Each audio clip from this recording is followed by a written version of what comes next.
Məşhur eksperiment var. Salomon Asch, Türkiyə əsilli Amerikan psixoloqudur. Ötən əsrin 30-cu, 40-cı, 50-ci illərində tədqiqatlar aparıb. Bəli. Onun məşhur bir eksperimenti var. Aparırlar 100-200 şagirdi bir düşərgəyə. Sırf eksperiment üçün bunu eləyirlər. Və onların arasında konflikt yaradırlar, uşaqların arasında. Süni konflikt yaradırlar. Uşaqların bundan xəbəri yoxdur. Eksperiment üçün yaradırlar bunu. Bu konflikti aradan qaldırmaq üçün Salomon Asch'in bir təklifi var. Təklif ondan ibarətdir ki, bunların müştərək bir mənafeyi var uşaqların hamısının.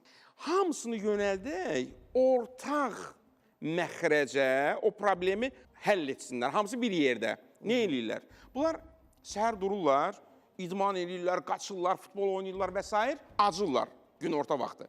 Günorta bunlara böyük bir maşından yemək gəlir. Qəsdən maşın güya xarab olur, düşərgəyə bir 100 metrə, 200 metrə qalmış. Və düşərgənin rəhbərliyi uşaqlara deyir ki, hamınız gəlin, avtobusu itəliyin. Hamı acıb, müştərək mənafe nədir burada ortaq? Yemək. Hamı yemək istəyir.